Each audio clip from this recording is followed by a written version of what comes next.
Bonjour à tous, donc je m'appelle Marine, je travaille chez Théodo comme Head of Cyber Security et je viens vous parler de comment réduire son temps de gestion des permissions en protégeant ses utilisateurs. Du coup, comme vous pouvez le comprendre, j'aime bien la sécurité et je trouve que la sécurité dans le web, c'est hyper important. Du coup, je viens vous parler du contrôle d'accès. Le contrôle d'accès, c'est une des pires failles sur le web. C'est aussi une faille qui arrive dans la vraie vie. Vous avez peut-être déjà vu cette image. C'est un très bon exemple d'un contrôle d'accès qui ne sert à rien. Et le pire dans cette image, c'est que même les utilisateurs qui étaient légitimes, donc ceux qui ont le petit badge qui permet de faire lever cette barrière qui ne sert à rien, eh ben, ils n'en avaient rien à faire de la barrière et ils passaient autour. Donc en fait, vraiment, elle ne servait à personne. Et en fait, sur le web, c'est aussi ce qui va se passer. Si jamais vos utilisateurs ils ont plus de facilité à ne pas utiliser votre contrôle d'accès, ils vont aussi pas l'utiliser. Et du coup, je vous parlerai un peu de ça après. Et du coup, c'est une des pires failles sur le web, aussi parce qu'elle est assez dure à détecter. Et elle a été mise dans le top 10 de l'OWASP. Donc l'OWASP, c'est une organisation qui gère la sécurité. C'est un projet open source, enfin c'est plusieurs projets open source. Et tous les 3-4 ans, ils sortent un top 10 avec les pires failles du web. Et donc le dernier top 10 en 2021 disait que la plus grosse faille, c'était l'access control, le broken access control. Du coup, un petit exemple de la vraie vie, mais du web cette fois. Vous avez peut-être déjà vu ça, mais en 2019, sur amélie.fr, en modifiant l'URL, on pouvait accéder à d'autres ordonnances, donc des ordonnances de n'importe quel utilisateur. Donc voilà, ça c'est un très très bon exemple du broken access control. Donc voilà des petits problèmes. Du coup, on va faire un petit point sur qu'est-ce que c'est l'access control. Donc il y a deux types de contrôle d'accès. Il y a le horizontal et le vertical. Le horizontal, c'est le principe je ne peux pas accéder aux informations d'un autre utilisateur. Par exemple, si je suis sur ma plateforme et j'upload ma carte d'identité, un autre utilisateur qui vient sur la plateforme, il ne pourra jamais avoir accès à cette carte d'identité. Ou alors, personne ne pourra avoir accès à mes ordonnances. Ce serait donc dans ce cas-là, ce serait de contrôle d'accès horizontal. Et le contrôle d'accès vertical, c'est je ne peux pas faire une action qui demande plus de droits que les droits que j'ai. Donc par exemple, s'il y a un administrateur qui doit valider ma carte d'identité, valider mes informations, moi je ne dois pas avoir l'autorisation de faire ça. Donc maintenant, on va parler un peu de mon cas, ce qui m'est arrivé. J'étais dans une entreprise où on avait notre super user qui fait partie de l'entreprise et qui doit gérer plusieurs équipes qui, eux, créent et gèrent des documents pour des clients finaux. Donc à chaque fois, on a notre super user, lui il va gérer tous les comptes, et les supervisors qui, eux, doivent gérer leurs équipes. Les back-office users, tout ce qu'ils peuvent faire, c'est créer des documents et un peu les manager, mais ils ne peuvent pas les publier ni les supprimer. Ça va être seulement le rôle des supervisors. Donc, comment nous on fait ça? Déjà, moi j'étais sur Django Admin, mais ça s'applique sur plein d'autres langages. Sur Django Admin, il y a une petite case, désolé, c'est tout en bas, mais il y a une petite case qui permet directement, on coche cette case et on est super user. Donc c'est trop bien, on se dit, parfait, on va pouvoir utiliser cette fonctionnalité, comme ça on a déjà nos super users. C'est pas une très bonne idée en fait. Parce que le problème c'est que un super user, il va avoir tous les droits, et donc il va pouvoir, ce qu'on veut qu'il fasse, c'est créer des utilisateurs et leur mettre les bonnes permissions, top, il peut faire ça, mais il va aussi pouvoir publier des documents, supprimer des documents, faire des mauvaises manipulations évidemment. Et donc, on s'est retrouvé avec des utilisateurs qui nous appelaient en nous disant « Ah j'ai supprimé un document, mais en fait, ce n'était pas un document que j'étais censé pouvoir toucher. » Donc, on avait le fait qu'on n'avait pas de protection contre l'erreur humaine, et aussi, dans le cas d'une attaque, donc, un hacker qui récupère ce compte, il aurait tous les droits sur l'app. Donc, il n'a pas besoin de faire de privilege d'escalation, c'est-à-dire récupérer plus de privilèges que les privilèges qu'il a déjà, parce qu'il a déjà tous les droits. Et en plus de ça, vous vous souvenez de la petite image au début, ce qui s'est passé, c'est que c'était plus simple d'être super user, comme ça je pouvais tout faire. Donc du coup, rapidement, on avait 35 super users sur notre application. Donc c'était vraiment n'importe quoi, on ne savait pas qui était responsable de quoi. Les permissions, il y avait quelqu'un qui ajoutait une permission à quelqu'un et quelqu'un d'autre qui l'enlevait. Enfin, ça allait pas du tout. Et donc la bonne pratique, c'est plutôt d'avoir un seul admin ou alors 2 comptes admin si jamais il y a besoin. Mais en tout cas, cet admin, il a seulement la responsabilité de créer un utilisateur avec les bonnes permissions. On ne va pas lui donner d'autres choses à faire, surtout que dans notre cas, il n'avait vraiment pas de raison de faire d'autres actions. Donc maintenant, on va parler des autres utilisateurs et des autres permissions. Donc directement dans Django, on a les 4 permissions habituelles, donc les 4 permissions du CRUD, create, read, update et delete qui sont créés par défaut sur les modèles qu'on utilise. Donc c'est super utile. Par exemple, là, je peux avoir un admin qui va avoir juste le fait d'ajouter et de voir un document. Et en plus de ça, du coup, sur nos supervisors, on va vouloir créer une permission en plus. Donc c'est possible, on peut ajouter les permissions qu'on veut. Et donc, il aura par exemple la permission de publish les documents. Et on peut lui aussi lui ajouter donc, la permission delete qui était déjà créée auparavant. Donc c'est super cool pour les devs. Mais alors pour les admins, pour nos super users, enfin, nos nouveaux admins qui gèrent les permissions, bah, ça n'a aucun sens toutes ces permissions. Parce que c'est super dur à lire. À chaque fois, il y a les cas de permissions sur chaque modèle. On a des utilisateurs qui vont pouvoir ajouter un document mais qui ne vont même pas le voir parce que l'admin ne va pas forcément penser que si je ne mets pas le add et le view, bah, il va y avoir des problèmes.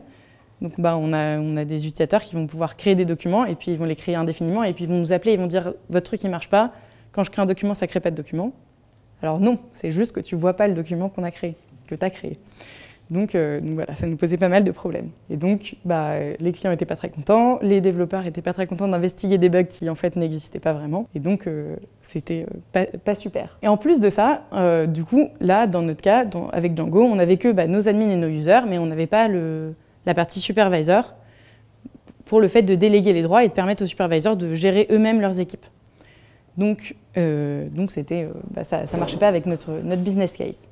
Donc pour ça, on a voulu externaliser les droits et permettre aux supervisors, aux administrateurs de chaque équipe de gérer leurs propres équipes. Et on a donc mis en place 4 points de contrôle qui nous permettent de décider de la bonne solution à adopter. Donc premièrement, on voulait que ce soit sécurisé. À ce moment-là, dans notre appli, on n'avait pas tous les flows standards de gestion des mots de passe, de politique de mots de passe, et aussi il n'y avait pas de double tente. Donc c'était des choses qu'on a voulu mettre en place aussi. On voulait que ce soit user-friendly pour nos admins parce que c'était ça leur vrai pain point. Et après, pour les développeurs, on voulait aussi que ce soit rapide et scalable et que ce soit facilement intégrable. Donc dans notre cas, on a utilisé Okta. On pourra en parler après si vous voulez de pourquoi on a utilisé Okta par rapport à d'autres solutions. Et ce qu'on a fait, c'est qu'on a mis en place 2 groupes particuliers. Un groupe pour le contrôle d'accès horizontal, donc ça va être l'admin avec son entreprise. Comme ça, il aura accès à la bonne ressource de l'entreprise. Et donc notre groupe vertical, qui va être le supervisor, qui lui va pouvoir delete et publish les documents. Comment ça se passe dans notre flow? Donc sur notre appli, on va créer nos groupes. Et ensuite, dans notre SaaS, donc sur Okta, on va pouvoir créer nos users et nos groupes. Ensuite, les supervisors vont pouvoir eux-mêmes donner les bons groupes. Et ça, donc, c'était géré directement dans Okta. Les supervisors, ils avaient accès que à leur groupe, donc ils avaient accès que à leur entreprise. Et donc, ils pouvaient eux-mêmes ajouter des membres, supprimer des membres, leur donner les bons droits. Et ensuite, quand notre user il se connectait sur notre application, eh bien, directement, il était soit créé, soit mis à jour avec les bons droits. Du coup, donc, si on fait un petit point sur les 4 points de contrôle, sur Okta, nous, il y avait des politiques de sécurité qui étaient facilement configurables et les flows, ils étaient intégrables. C'était important pour nos super users, en tout cas pour le métier, que ça soit assez transparent qu'on utilise Okta. Donc tout était intégrable dans notre application. Mais il y a quand même un petit problème, c'est Okta, ils se sont fait hacker peu de temps après qu'on ait mis en place cette solution. Donc alors, c'est toujours un risque, malheureusement. Ils ont mis un peu de temps à vraiment en parler à leurs clients. Donc c'était un problème. Mais ensuite, ils ont beaucoup accompagné, ils ont aidé à changer les politiques de mots de passe, etc. Donc c'était quand même un bon accompagnement. Après, est-ce que nous, on aurait fait mieux que Okta? Peut-être pas. Mais est-ce qu'on se serait fait hacker? Peut-être aussi, on ne sait pas. Mais en tout cas, voilà, c'est toujours un risque de passer aussi par un éditeur externe. Ensuite, pour le fait que ce soit simple d'utilisation pour les admins, alors c'était très user-friendly. Enfin, je vous ai montré un peu au début l'interface. En tout cas, c'était assez... nos admins, ils arrivaient bien à naviguer dedans. Et ils avaient tous leurs droits centralisés à cet endroit-là, parce qu'on a aussi après utilisé pour notre front, donc pour nos clients finaux, on utilisait aussi cette gestion des droits. Par contre, du coup, je ne sais pas si vous avez remarqué dans mon flow, mais on était obligé de dupliquer les groupes entre notre app et Okta. On ne voulait pas permettre que des admins puissent créer des nouveaux groupes et que ça change quelque chose pour notre application. Donc les développeurs étaient toujours impliqués dans cette création de groupe. Donc les admins étaient obligés de nous demander aussi cette création. Sur la partie rapide et scalable, je ne vais pas m'étendre, mais il y a plein d'offres. Si vous voulez utiliser Okta, vous pouvez aller regarder sur leur site. Et sur la partie facilement intégrable par les développeurs, nous, ce qu'on a particulièrement apprécié, c'était leur documentation, qui est vraiment très claire.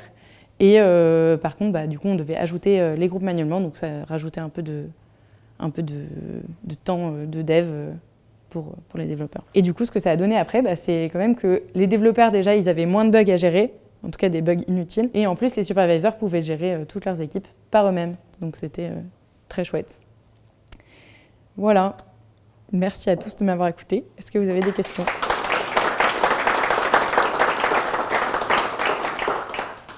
Je sais qu'Octa ils fournissent une API, vous ne pouviez pas, par API ou par webhook, récupérer l'info soit sur votre plateforme, soit sur Octa pour ne pas avoir à faire 2 fois la création de groupe. Ouais, en fait, du coup, on pouvait récupérer l'info, mais on ne voulait pas que ce soit les admins qui soient responsables de créer les groupes. Et en fait, c'était dans la plateforme, dans notre app, qu'on associait les bons droits au groupe. Par exemple, le fait d'ajouter le add document et le view document, ça c'était vraiment la responsabilité des développeurs parce que pour des administrateurs, c'était pas toujours très clair que les deux permissions devaient aller ensemble. Tu as parlé d'Octa, est-ce qu'il y avait d'autres plateformes que vous avez potentiellement listées ? Ça c'est bien, je prépare cette question au cas où, mais ouais, du coup on a envisagé plusieurs plateformes. Ce qu'on a surtout envisagé, c'est des choses qui étaient déjà chez notre côté métier. Notamment leur CRM et Azure AD. Donc leur CRM, le problème pourquoi on l'a écarté, c'est parce que c'était un peu fait maison et du coup c'était ni rapide ni scalable. Déjà on avait déjà des problèmes sur notre application pour récupérer des infos clients et qu'en plus il n'y avait pas de documentation, donc très difficile à implémenter. Et Azure AD, le problème c'est que par défaut, il n'y a pas de compte externe. Alors je crois que maintenant ils ont ajouté un compte guest. Et du coup, c'est en cours d'implémentation sur notre application. Mais par défaut, il n'y avait pas de compte guest. Et donc, ce n'était pas cohérent pour nos clients, de mettre des comptes d'autres entreprises. Voilà. Et du coup, ce n'était pas simple pour les admins externes de pouvoir gérer ensuite sur Azure AD. Voilà. Et aussi, du coup, au début, on avait tout fait dans Django, mais ça ne marchait pas trop pour le côté admin. Après, on aurait aussi pu gérer nos groupes dans Django. Et du coup mieux gérer ça, mais on n'aurait pas eu non plus tout le flow de sécurité qui était aussi quelque chose d'important à mettre en place. Vous avez mentionné tout à l'heure que Octa avait été piraté et qu'ils vous avaient aidé, qu'ils avaient mis des choses en place. Concrètement, comment est-ce qu'ils ont aidé et qu'est-ce qu'ils ont fait ? Globalement, c'était la rotation des mots de passe et le support qui était très disponible. Il n'y a pas eu énormément de choses à faire.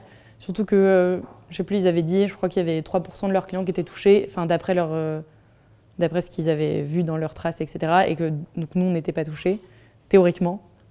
Donc, mais on a quand même fait cette rotation, gérer les comptes utilisateurs.